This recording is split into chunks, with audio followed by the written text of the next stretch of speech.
Hello. Mm, Good Friday morning, everyone. Let how's my hair?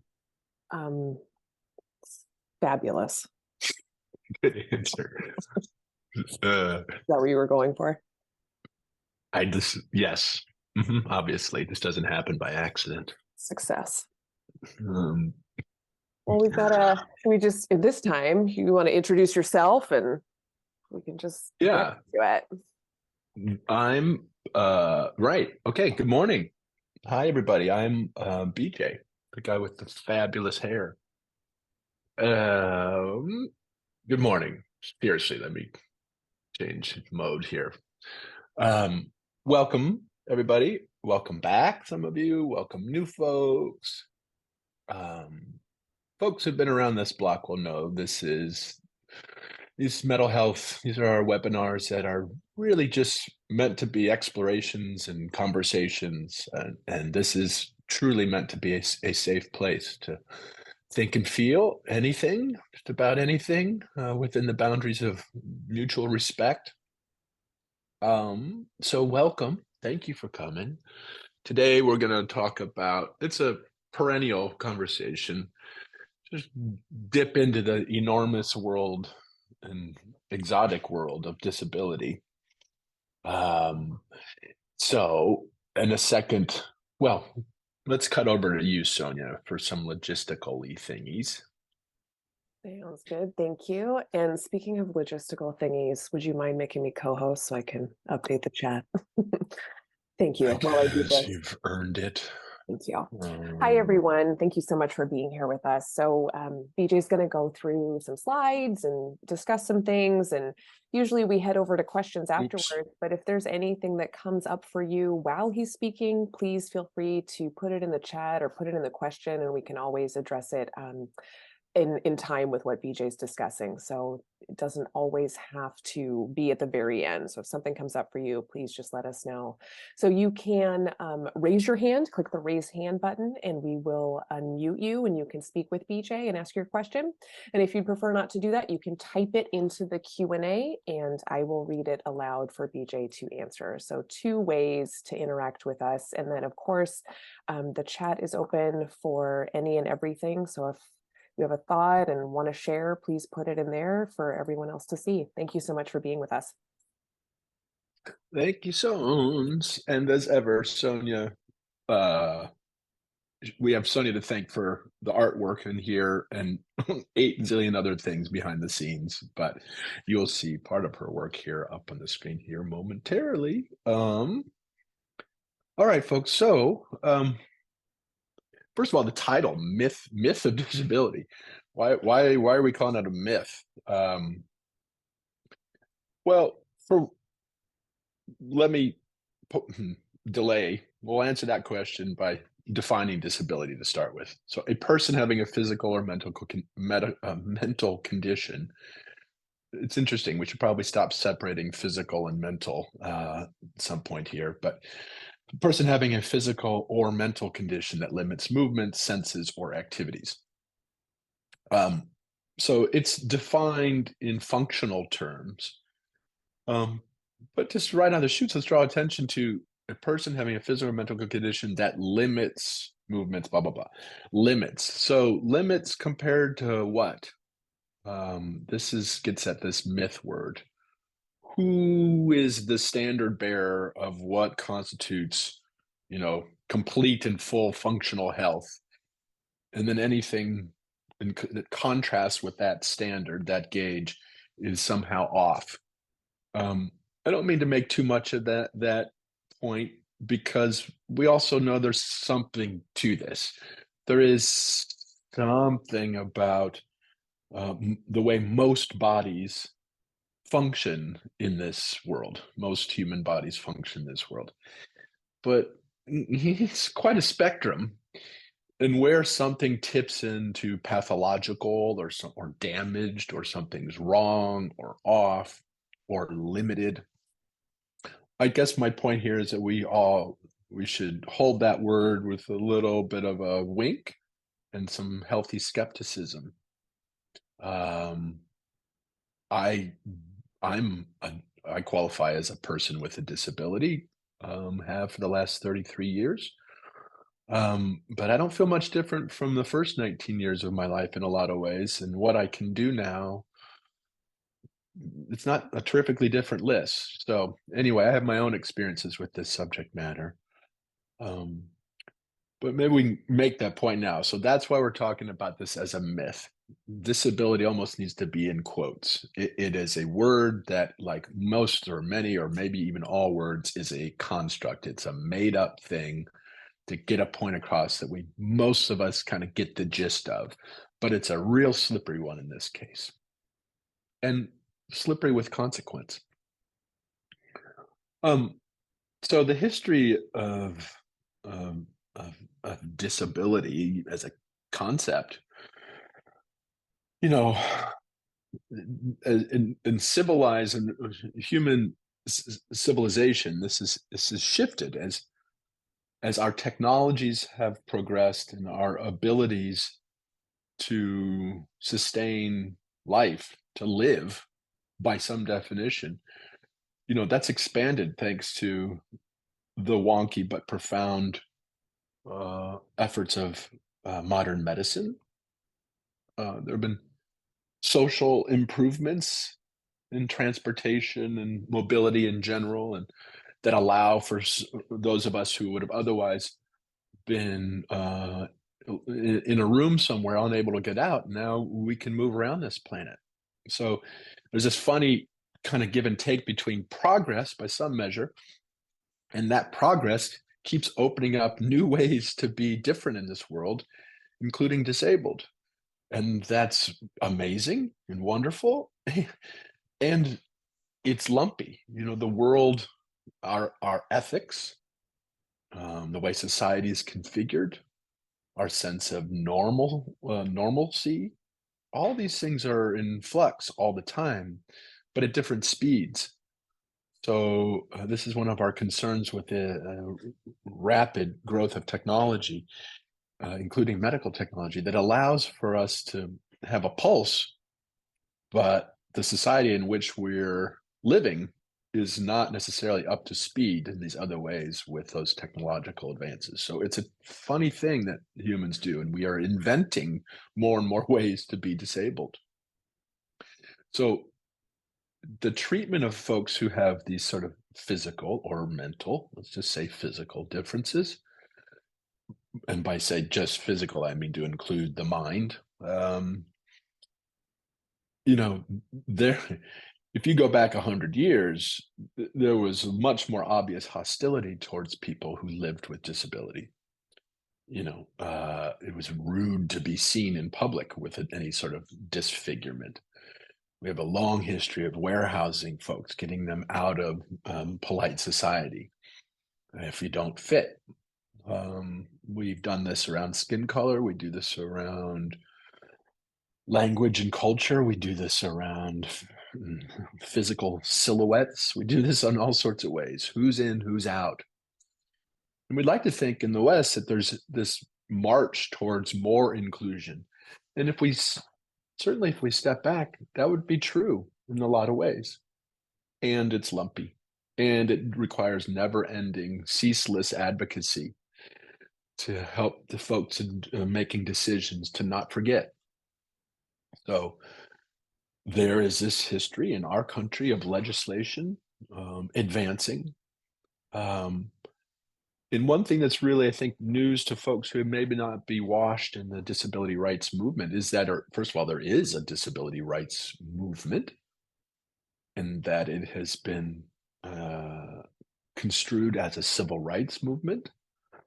And that's born of our own experience in the 1960s.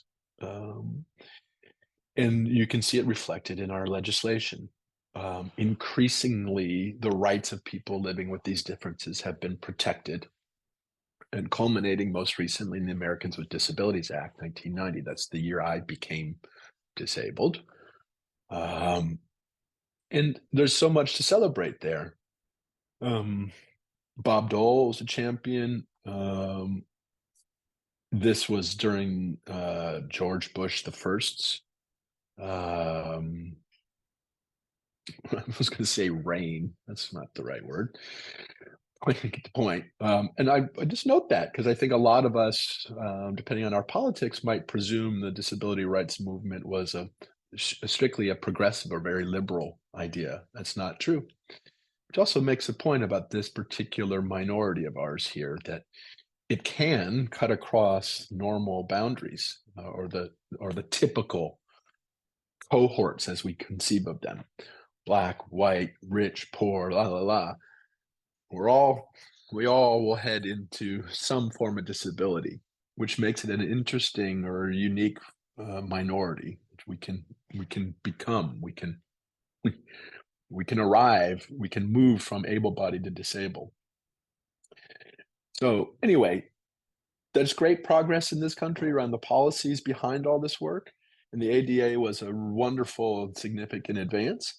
And it's got its problems. There's no policing of the ADA by law. The only way to police it is individuals, citizens have to bring lawsuits. There is no office in Washington that polices the ADA. That's interesting. So it's on us to police it.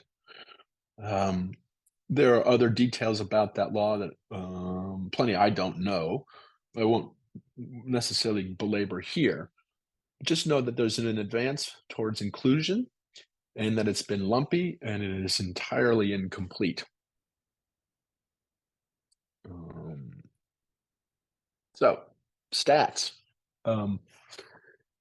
There are many of us, 60 million-ish folks living with some form of disability.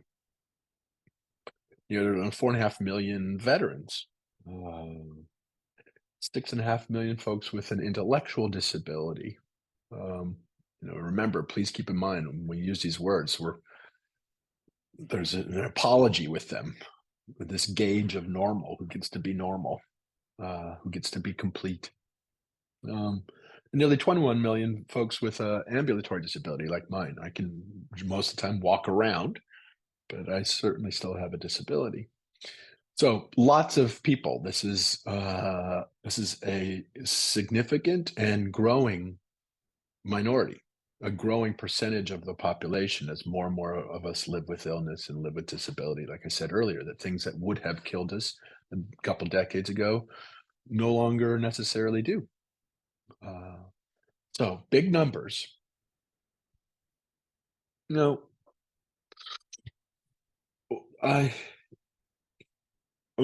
sense I'm about to, one thing I have found in talking with many other folks who live in different shoes, is you might guess that the physical pain that was associated with a fair amount of these conditions, or anxiety, all the things that go with just generally speaking, taking more work to get through the labors of any one day, having fewer opportunities to make a living, enduring the judgments of others, the sideways glances. I remember my early days as a disabled person, and it doesn't happen as much anymore, which is encouraging. But I remember parents used to pull their kids away from me, would oftentimes go to great lengths to avoid me. And I remember, it was a common experience where I'd like walk around a corner, if you sort of bump into someone and they sort of suddenly take in your visage all at once. And I would see this look of not just surprise, but repulsion. And I'm not being dramatic. So this is a big part of the picture. And I started to say the aches and pains of it are real. But in so many ways, they're not the hardest things that we in the disabled community deal with, at least in my experience. A lot of it is this projection of others, which just sends these hard signals that you don't belong here, potentially. For me to get at, interrupt my sense of belonging, they objectify me, then it takes away my sense of my right to say who I am in the world. Of course, we are all projecting on each other all the time. It's a matter of degree, and it's a matter of being aware of ourselves as we do it, catching ourselves, and taking care to not confuse our projections of each other with the reality that that person may be inhabiting. Those are two importantly different things. So I'll just, at least for now, just mention that this is really, in some ways, this is a provocative sentence, but in so many ways, the hardest thing about being disabled is other people. And this gets at it too, identity. This is a real, the more time I spend in this line of work, the more, and I've heard other colleagues say similar thing, the more interested I am in this notion, this thing, identity. There's so much pain that's experienced at the level of finding oneself, claiming oneself, taking some care to line up the outer with the inner, and to have some semblance the way I see myself is somewhat shared by the way other people see me. It's a real tricky dance that we do to stake our claim as who we are in the world. And who we are in the world as all of us, of course, is malleable and shifts over time. It's a very slippery but potent force. And disability has a lot to brings its own sort of challenges. I may have all sorts of sense of myself in the world, but when people take a look at this body, they cannot help but project and cannot help but oftentimes either limit me unnecessarily, project fear onto me unnecessarily, or go the other way. Um, sort of, my sense of identity might move between this monster character that people are afraid of, all the way over to this kind of special being is a big word, who has, who has seen things and has some mysterious powers. And, so in other words, you get either fetishized as this something heroic-ish, or as this sort of monstrous thing, which is quite a trip. So just navigating being in the world and trying to be myself, whatever the heck that is, can feel pretty tricky. And again, everything I'm saying here could be said about just about any human being. It makes the point that this distinction of disability versus able-bodied is made up.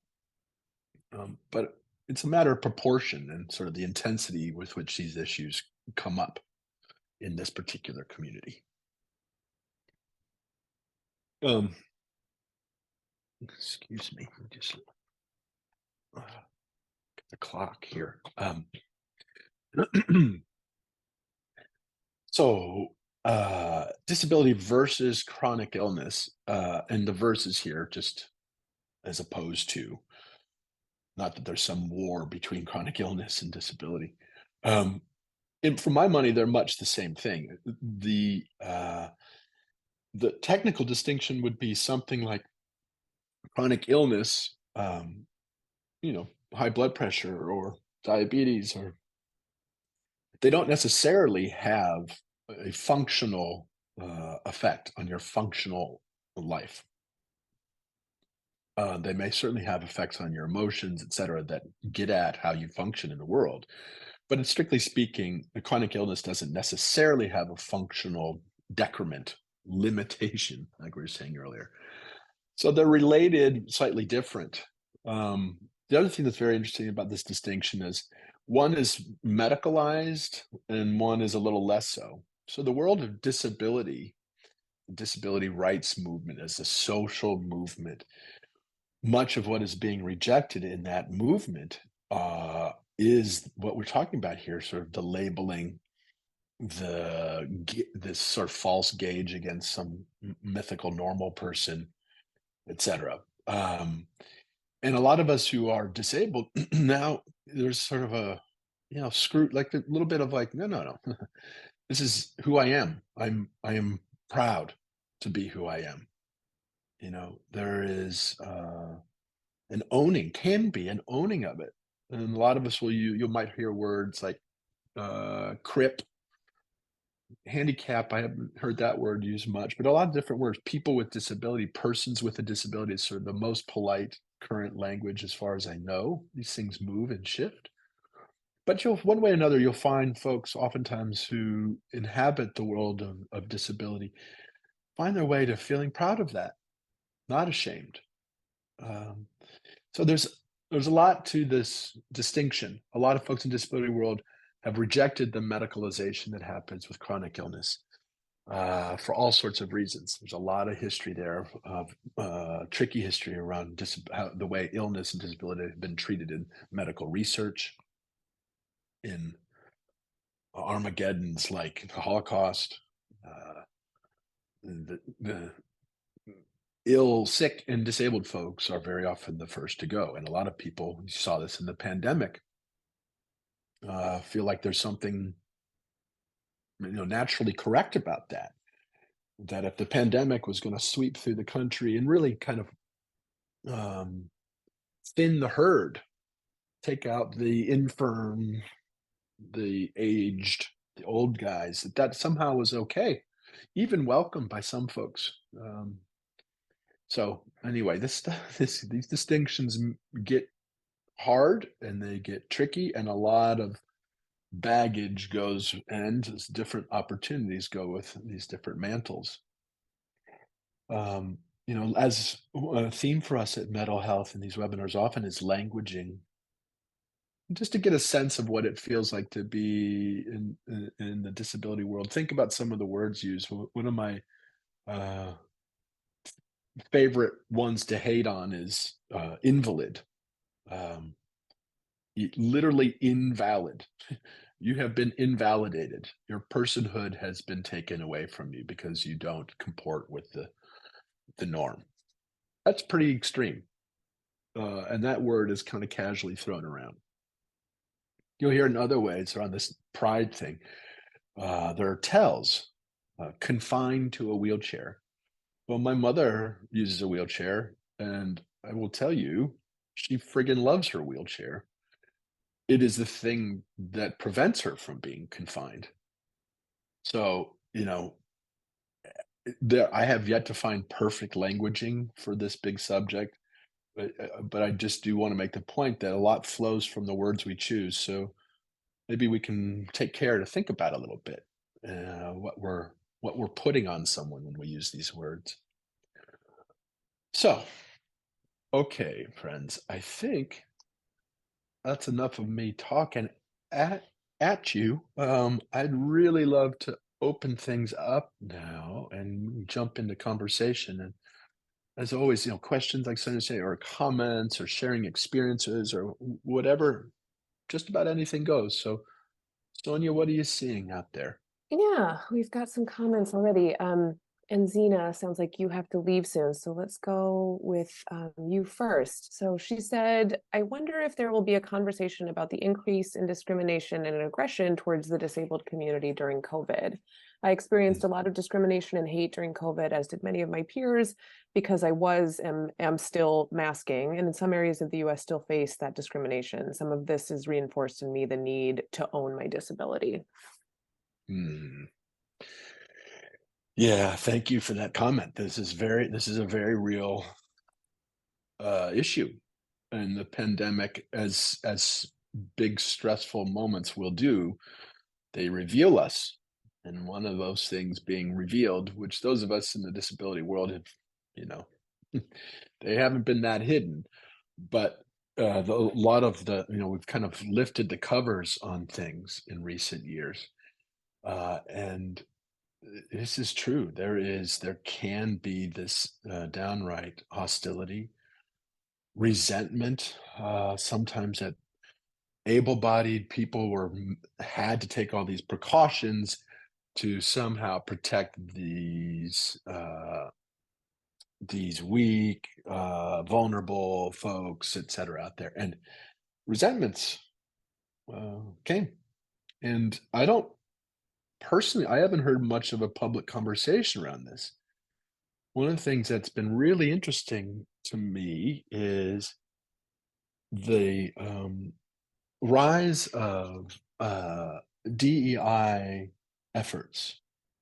Um, it, from what I've seen, and I have to say I'm not following super closely, and there may be also, of course, all sorts of efforts going on that I'm not aware of.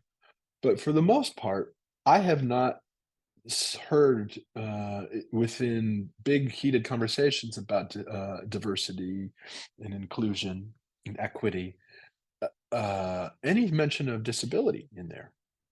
I really don't get it. I would be very curious if folks out there have some theories on why that is.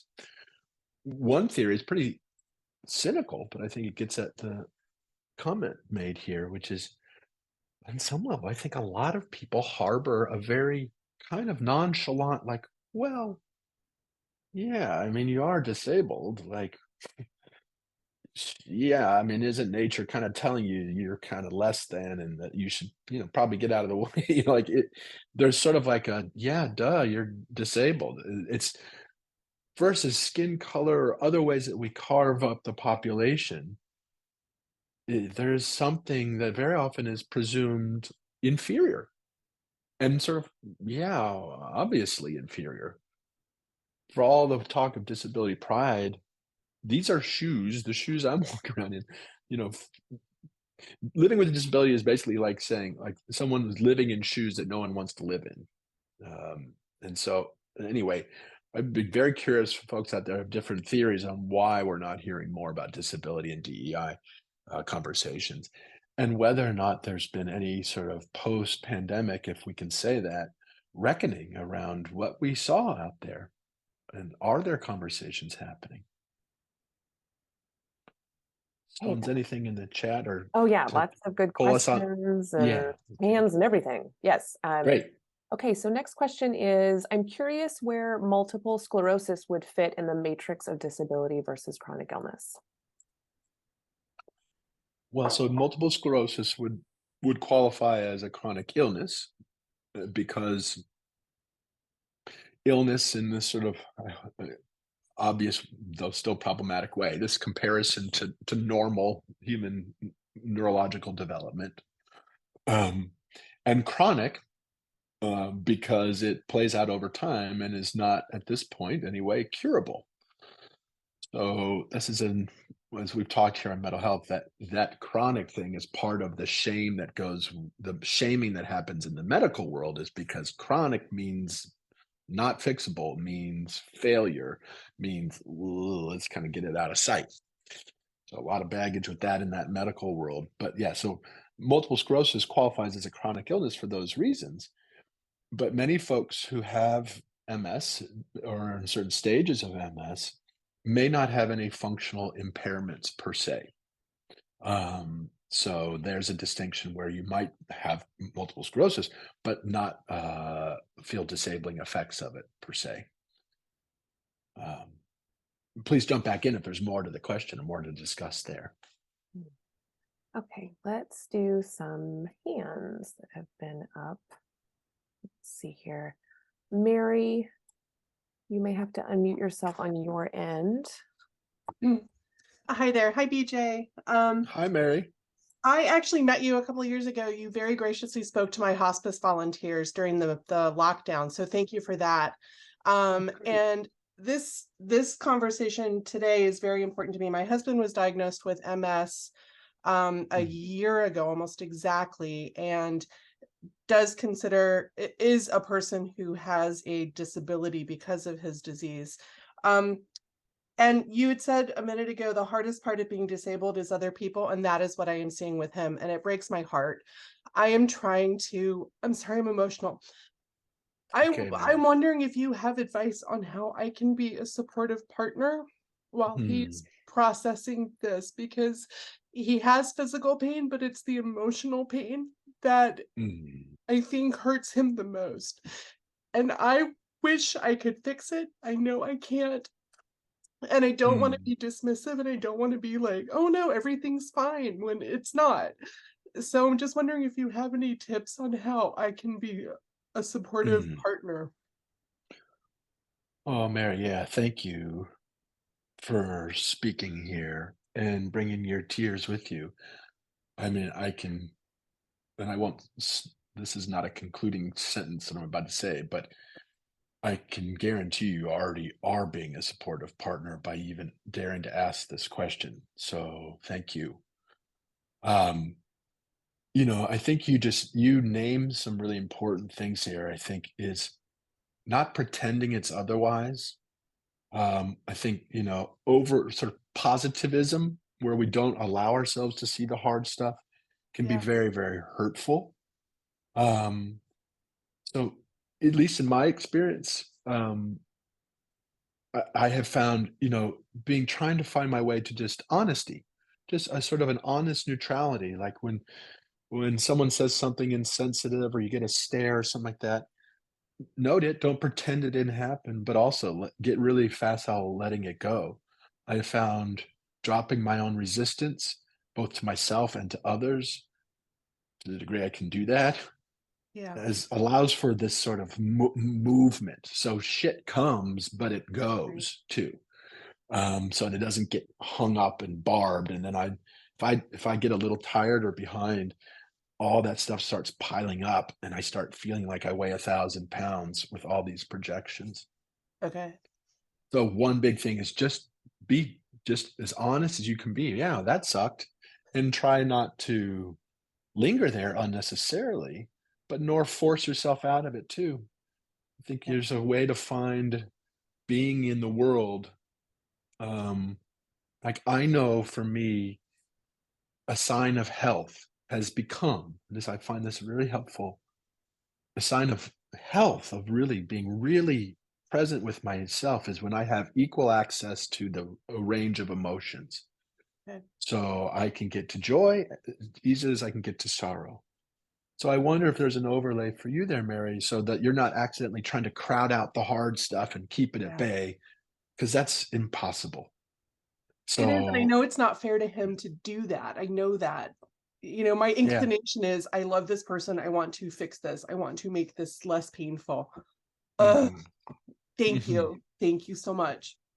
Thank you, Mary. And I think there's something here too to be said. Like there's advocacy and activism. And I think it might be helpful to play with those words for yourself, Mary. Like there's one of just being with this person you love and being in the world with these differences and seeing all that it brings to you, all these differences that they bring to you. There will be joys, there will be sorrows, and letting life happen and attending to it and not running away from it. That's that's beautiful and important. And to some degree, if you so choose, the activism path, um, that, maybe putting your hand up when someone says something insensitive and taking a moment to teach, Yeah. or when you see some structural junk at places of work or the hospital, or, you know, taking time to feed back because, this is how we learn. I want to be careful that I don't somehow suggest that you should take that mantle on. You got enough going on. But to some degree, it might feel good for you to put the activist hat on in Yeah. moments, because there are some things here that are changeable. We don't just have to accept that this is the way it is. Like we were saying earlier, there's a march towards some sense of justice, and we can participate in that sort of change. Yeah. That can be hard, but it can also be therapeutic. Um, so those are two other words to kind of try on for yourself so you can really inhabit this life too. And I guess that's my last point is this is happening to your husband. Yes, in some strict sense, there's you, there's him, and you have different bodies. And there's plenty of this is happening to both of you, to you too. You get to have your own experience with this, that because you are connected to him. His body is an extension of yours in some way. You tell me if that language doesn't land with you. Yeah. But I guess No. my Yeah. It so does. my Thank point you. here is, yeah, don't preclude you. This is happening to and with you too. So give yourself that space and grace. You get to have your own feelings on this ride too. Thank you so much. And thank you for this important discussion. Great, Mary. Thank you. Jump back in anytime. Thanks, Mary. Okay, let's go to another question. This person said, do you have any pointers on how to handle devaluing of people with disabilities in medical settings? It happens so subtly and seamlessly and obviously. I think one is because for me, I have found it very helpful to discern between the system and the people working in it. So, excuse me. A lot of the effects, the structural defects, we'll just call them that, in the healthcare system are often meted out through a person, a nurse, a doctor, an aide, someone who's got to do the work of this system. And they may often feel like an agent of that system, an extension of it, and may feel like your sense of frustration can very often feel very much pointed to a person who's saying something off, etc. I'm not saying that everyone is responsible for themselves on some level, but just to stay in the game, I have found it a little bit helpful to say, okay, this person was trained this way, or there are structural things in healthcare that we understand. And like I say, just to stay in the conversation, I find it as a helpful starting point to say, oh, I've watched medical education take beautiful minds and through the process of acculturation, pretty much chew them up. And empathy gets chewed up, and all sorts of compassion becomes a hazard. And so I'm not saying it's on you to somehow just take whatever folks in the healthcare system give you per se, but like I say, to begin to get in to stay in the conversation, you might find it useful to understand how they ended up being that way. And who knows it helps you know where to place your rage. Typically, I would say that's at medical education and policy, the way the system works. Now, that's a piece. Again, that just gets you in the conversation. Beyond there, you know, there's a little bit of a choice, and maybe there are other ways, but in my experience, there's a choice in every moment. Is this a moment where I want to put my activism hat on? Do I have time? Do I have the energy? Where's my sense of self here? Do I want to take this on as another teaching moment? It's a weird thing we do. The folks who are suffering, we ask them to teach too. And sometimes that feels good, to be pushing back, or at least letting someone know the way their impact. You can do that through feeding back through surveys, et cetera, or you can do it in real time. Say, hey, excuse me, when you said X, Y, or Z, I hope you understand this is how it lands with me. And I'd really appreciate it if you took note, or however. That can be a beautiful exchange. It's helpful to that person, but also might feel very good for you to be real with the situation and speak up. I have often shut up myself, and while in the moment there's some convenience to that, very often I end up spending a lot more time being bummed at myself for not speaking up, or saying something, and I spend more energy than I would have otherwise if I had just dealt with it in real time. So those are some thoughts. The folks in the audience might have other ideas too. Okay, great. Let's go to a hand. Karen, gonna unmute you might have to do it on your end. Yeah, thanks, Sonia. Yeah. And thank you, EJ. Hi. I try to get to the webinars when I can. I get them on my calendar. And I was wondering, gosh, I wonder how the webinar on disability will feel for me. And so I've been living with lung cancer since diagnosis in April 2021. And in over 2.5 years, no one has suggested that I am disabled or have become disabled. And that is exactly where I find myself now.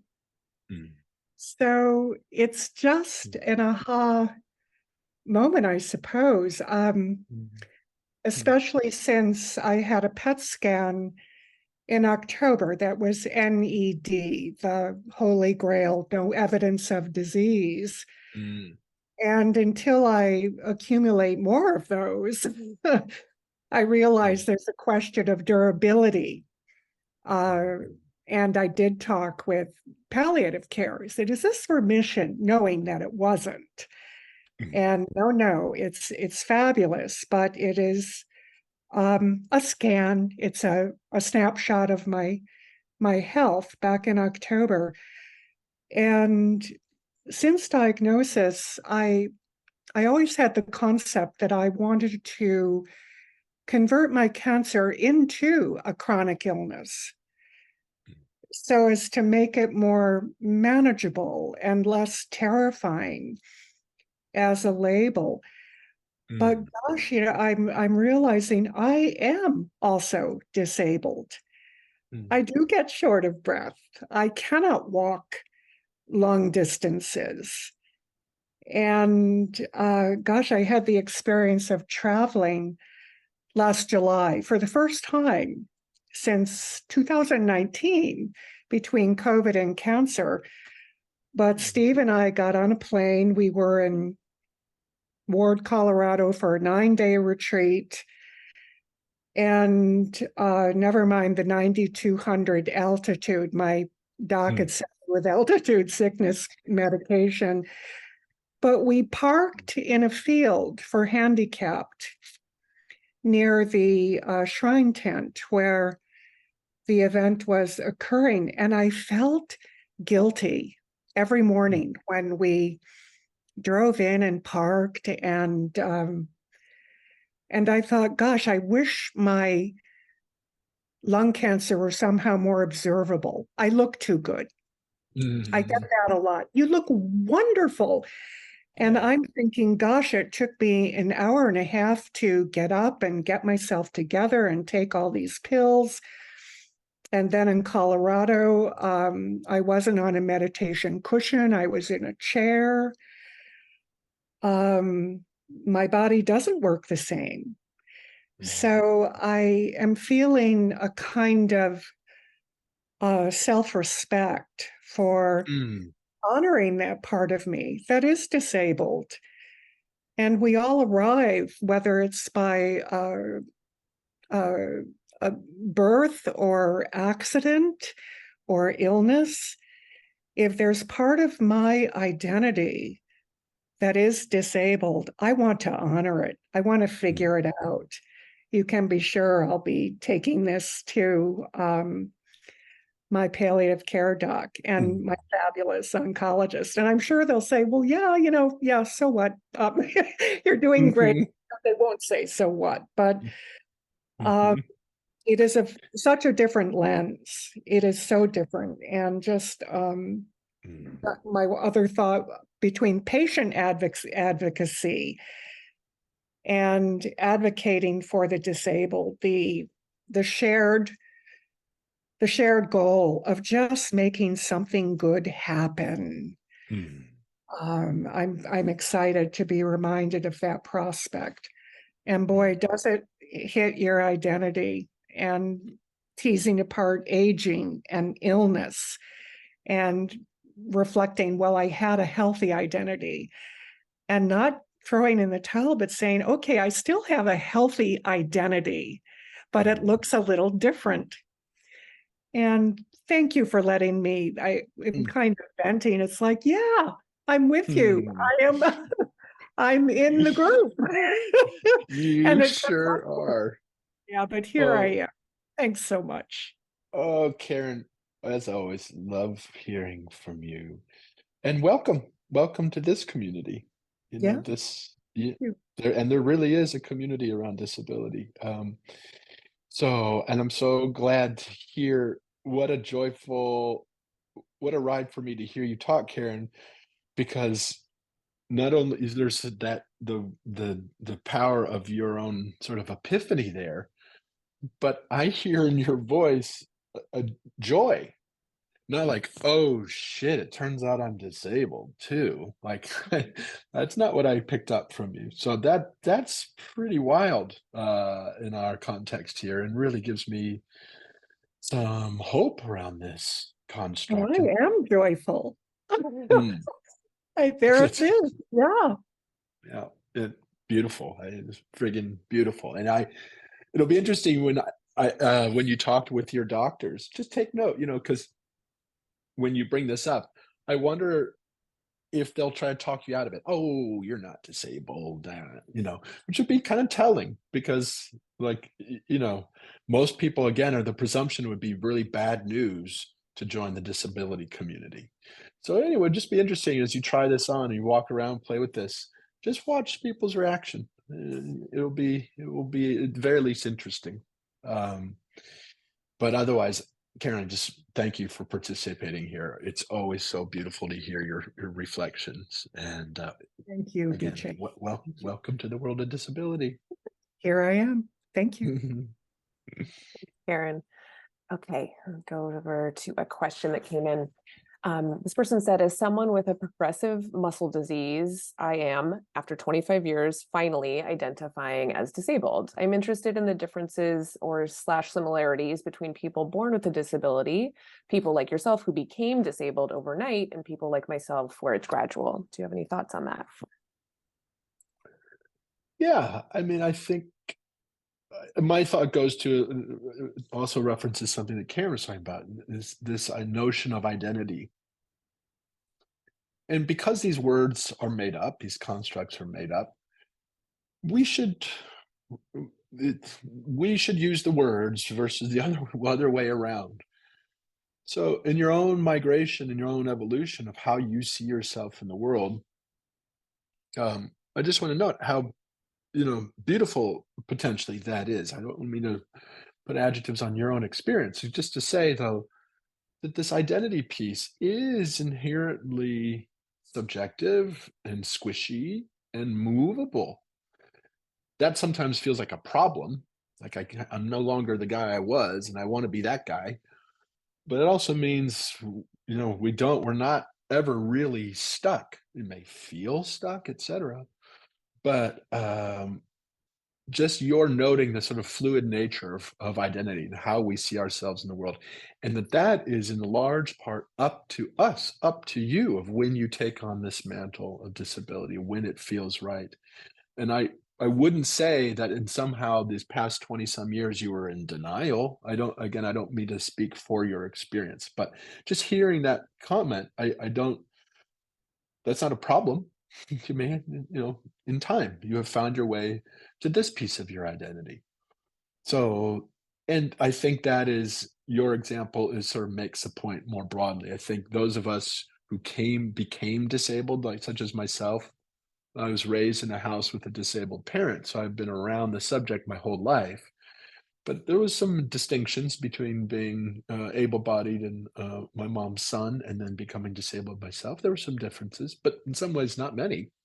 So my own experience of becoming disabled, having a memory of being in a different body, eventually we all get to say that just through the process of aging. We were in a different body. We were in our 20s or whatever else.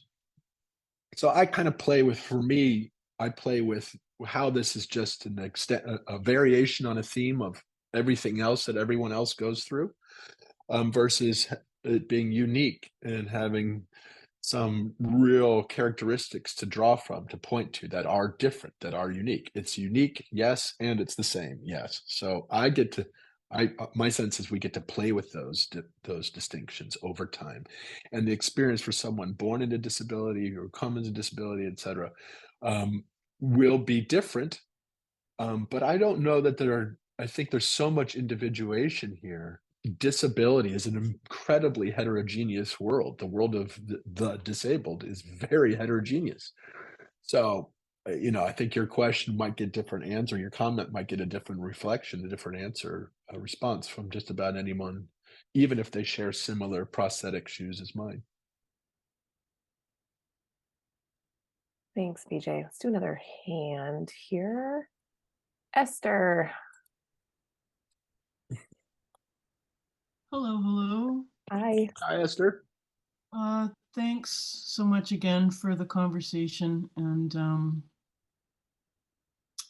just still kind of carrying Mary there in my own heart. Just want to offer humbly that it feels like there's something real important about witnessing. It kind of got reflected maybe in the chat there, that this ability to show up and witness another person's experience is incredibly powerful. As helpless, oh my goodness, as absolutely kind of helpless as we can sometimes sort of feel. Again, I appreciate, BJ, what you were sort of talking about, and I'm really chewing on it in terms of, it's almost like perspective. For me, sometimes that sense of helplessness maybe comes out of my own construct or sense of what it is that's going on, and that maybe, you know, in the bigger picture, this is someone else's, this is a journey, this is, you know, we all have our journeys, this is we kind of can't, I don't know, sometimes things that seem bad, and I'm putting air quotes around it, are not, that we can't kind of go into a bad good kind of thing. But anyway, I guess it's a bit of a question. So I sometimes support folks who have acquired brain injury. So there are a couple of things. Sometimes there's such a variety of acquired brain injury. Sometimes it really manifests for folks physically, and sometimes it really doesn't. So again, people are in a position of all kinds of judgment around how they're behaving, and not much understanding around the fact that they have that they have they have a brain injury, and it speaks to capability and all that kind of thing. And I guess the other thing, one of the things that I am wondering, and maybe folks have some thoughts, wondering about how to support, or I wonder if I'm supporting very effectively, that has come up, is a notion sort of around grief, that I feel like there's maybe, like, I come up against what I wonder is, oh, is there some grief and loss work here that you've been sitting on for 30 years? And because sometimes we come up against that, I think you said, BJ, that body I used to be in, or that person that I used to be, things that I used to be able to do. I support one person who used to could rebuild a car, like no problem, rebuild antique cars, and can no longer do that physically. That is absolute, like, knows how to do it in their head. And so that particular kind of what I notice, or my sense of it, is there's a lot of grief there and frustration. And I think, okay, so what is a really, what's the best way? Words fail me. Words fail, period, Esther. But I hope you kind of maybe have some sense of what I'm getting at. What might be some ways to support that, where I'm able to acknowledge the grief and the loss and the reality of a person's current experience, and an acceptance of that, because we want to accept where we're at, and also to encourage possibility. Maybe there are other ways to rebuild a car that don't have to, I don't know, I'm just riffing, but you know, and encourage kind of, there's you can live, there's great possibility. Am I making some sense? I think so, Esther. Let me try something on here. I think you are. So grief, as almost always, has a big role here to play in the best sense. These are losses, And just in your role supporting these folks, or even just injecting the word grief may be very illuminating and very helpful for the person. I think a lot of us have this sense that grief is only about death, or, you know, somehow we talk ourselves out of it being relevant to us. Mm-hmm. So even I have found just naming that with folks you're supporting could be really helpful.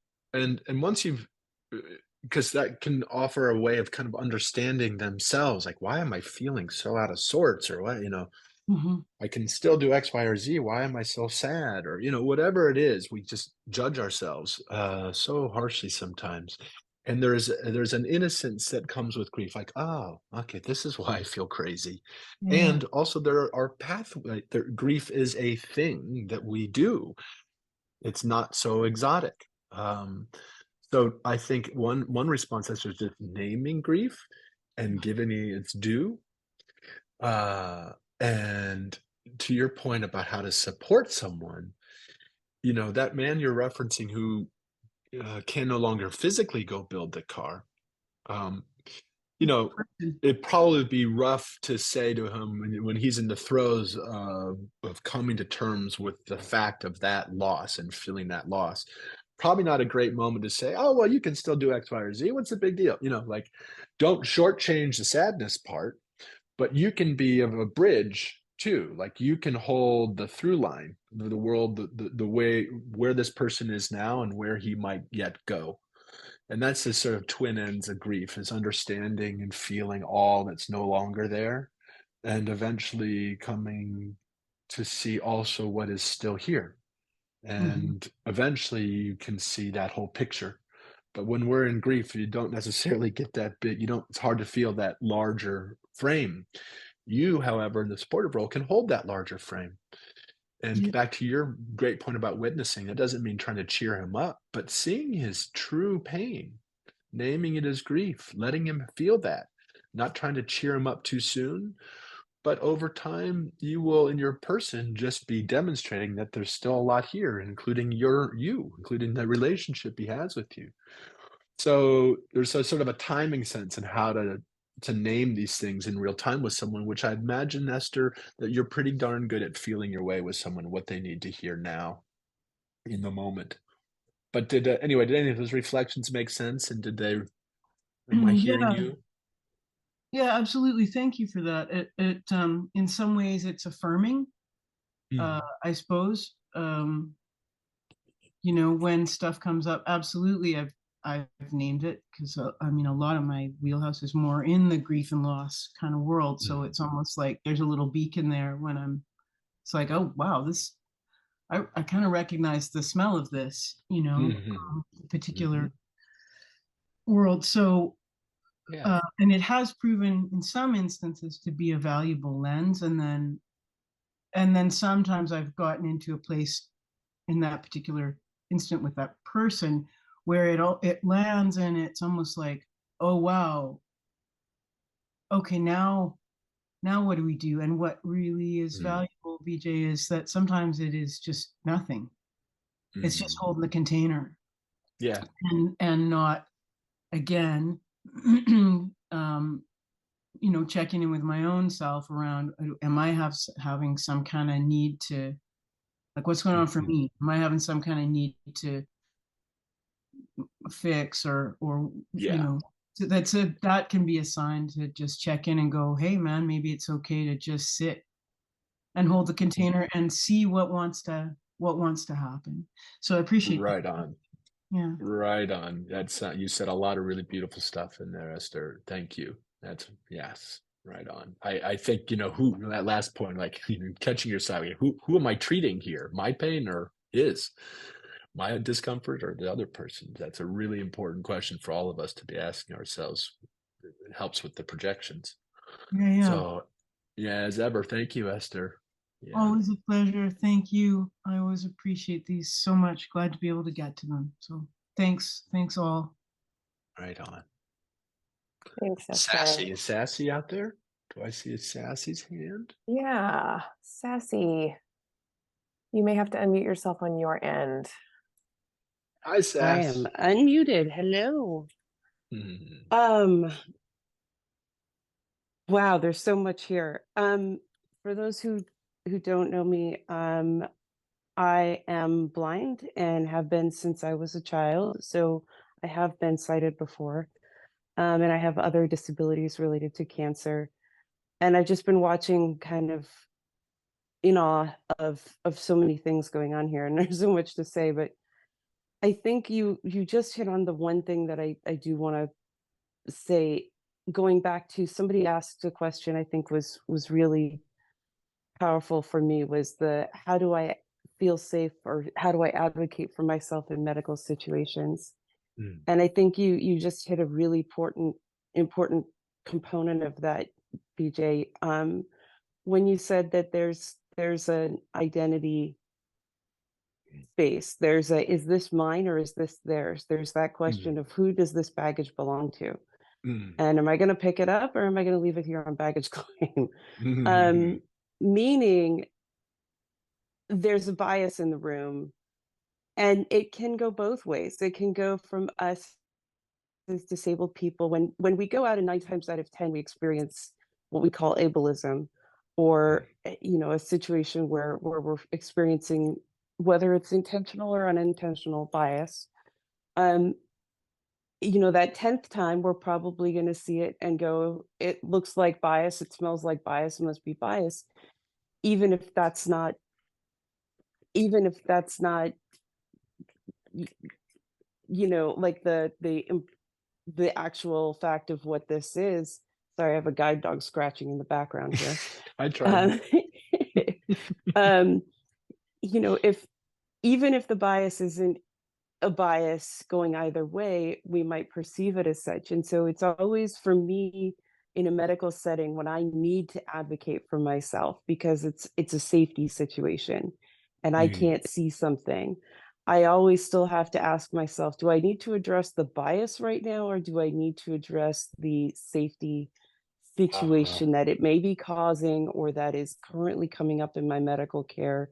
And how do I pick and choose what really needs my attention in this moment, and how I'm going to handle that so that I feel safe in my medical care, and my provider trusts my leadership and my own autonomy in my body? So I like that you were asking that question about the which way does this go, and the bias. It wasn't in the same context, but it really felt powerful to me.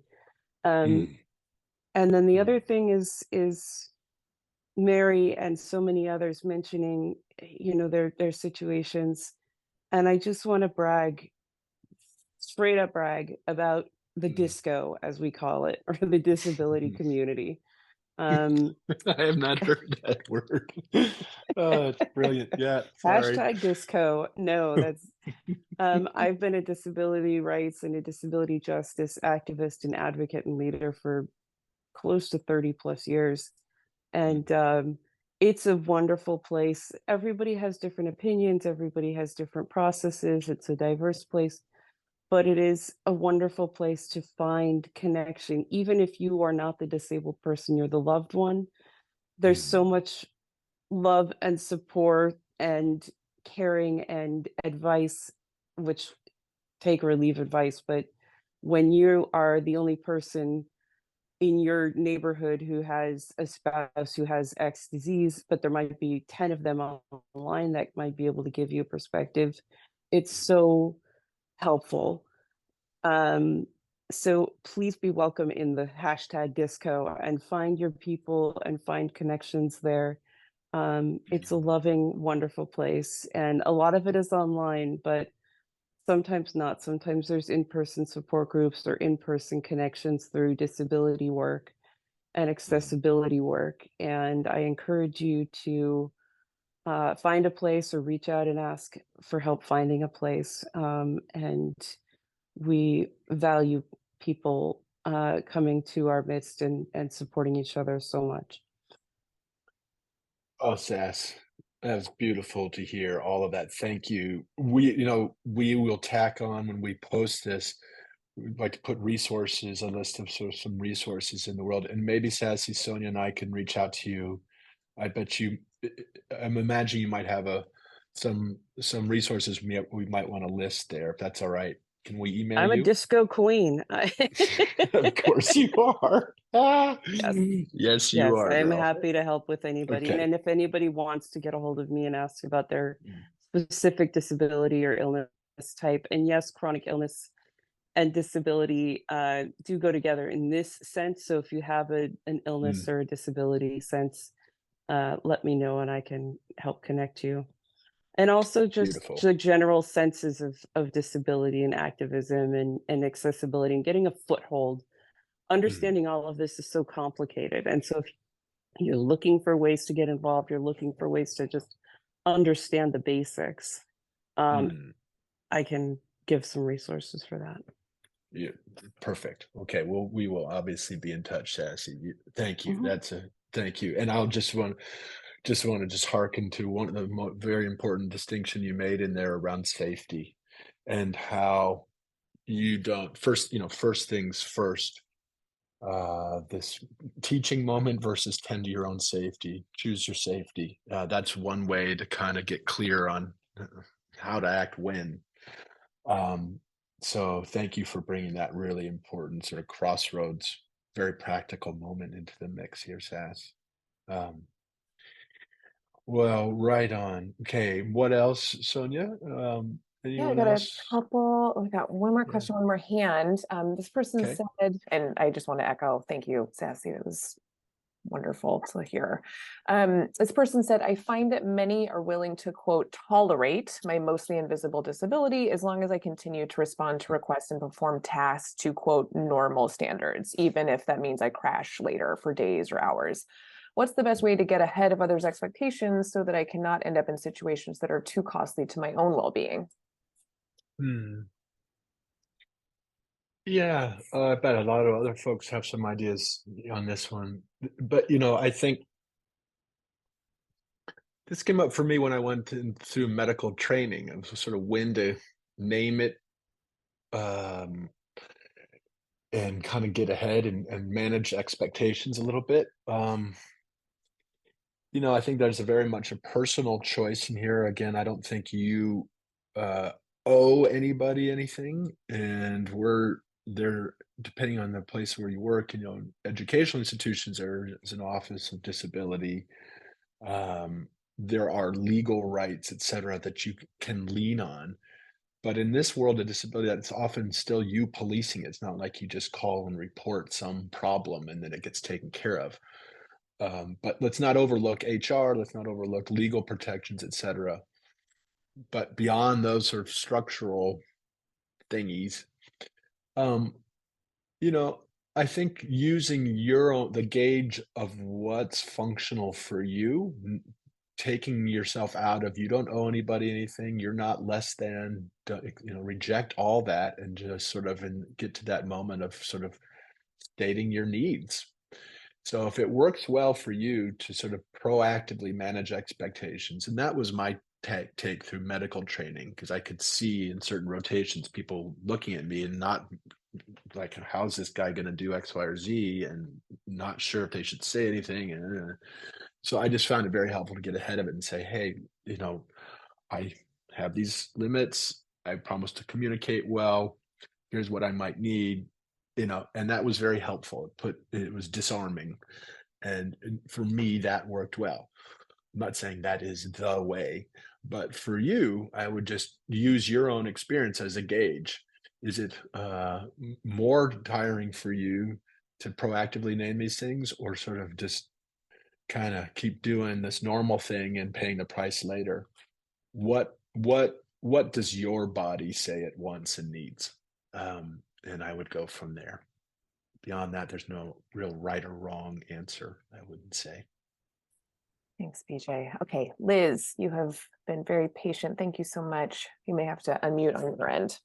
Well, thank you to all of you with all of my heart. I would just thank each and every one of you, specifically if there were time.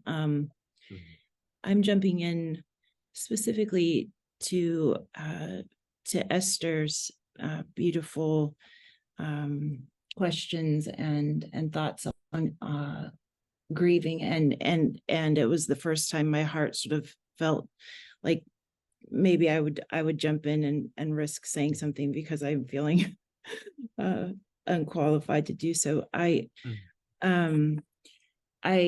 developed an ambulatory disability about 6 years ago now, in my early 40s. And so I went from being someone who walked in very high heels gladly, and part of my identity was really just in enjoying that, understanding probably it wasn't the best for my back, but I always invested in good heels. This sounds really, really small, shallow. I understand, but I do. I'm heading somewhere. Thank you for bearing with my rambling. So when I emerged from a very severe illness and an anoxic brain injury, which began a movement disorder which affected my walking, and it has and then I received a traumatic brain injury while in recovery from that. So this layered brain injuries have resulted in me needing to walk with a rollator. So for those who might not know what that is, it's basically a walker with four wheels that instead of two. And so going back to the grief aspect, when I first began to realize that I was going to need a mobility device or I would fall, and began brain rehab, almost a year of that. I also had a great primary care physician who said, I know of a counselor she's a PhD in psychology, and she solely works on with folks who have an acquired disability and the coping with that. And the way she worked with me for a year was to understand how to navigate the world, advocate for myself, understood what it looked like to be sort of watched as I walked by, not because I had a disability, but because anything that deviates from sort of, when you see a dog at the end of a leash running around, your eye catches that which sort of is moving differently in the world. And so it wasn't about me and my disability as much as it was that I looked differently walking down the street. Now there was more mass to my figure. So in addition to those great to the long rehab at the brain rehab center and the counseling and all of these things, I very much began to make gains to recover the cognitive losses and so forth. But no one in either of those settings worked with me about grief and the loss of my ability to say wear heels, because my brain can't do the math anymore. If I put on heels, I'll get another brain injury, I'm sure. So one thing I'm about to wrap up here, but one thing I realized is that about 90% of my shoe wardrobe were high heels, and 6 years later, I've let myself hold on to two, and I understand how absolutely vain it all sounds to be discussing something like heels in light of having lived, like that's where it's sort of the shame comes in, to think, why would I be talking about something so insignificant as that I can't wear heels anymore? But I will say it does tap into identity, right? So who I felt myself to be when I would put on these heels and my long coat and stride into a room, and now flats, and like something about me and my identity felt diminished. And it's quite the opposite. I've actually grown stronger in spirit, but there's this hang up with having not grieved so much of what I lost in terms of my own self, like sense of self.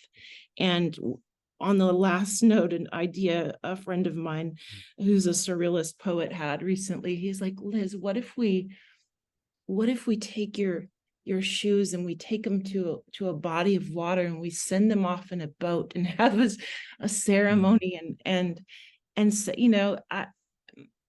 it's a great creative grieving comes to mind. This idea of what would be a way to creatively grieve certain things that we hold dear to ourselves, and when we become disabled at any point in our lifetime, or we're no longer able to access things we really held dear.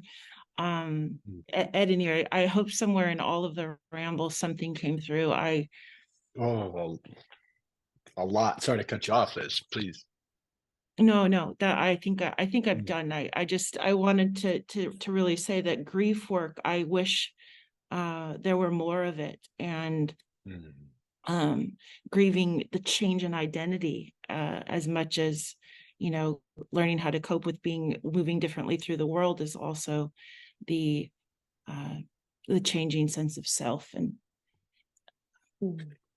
Amen, Liz. These are such helpful comments, all of them. Thank you. I think you can see I struggle to look at the chat and pay attention at the same time, so I'm not looking at the chat much, but I think you'll find a lot of friends waiting for you in there.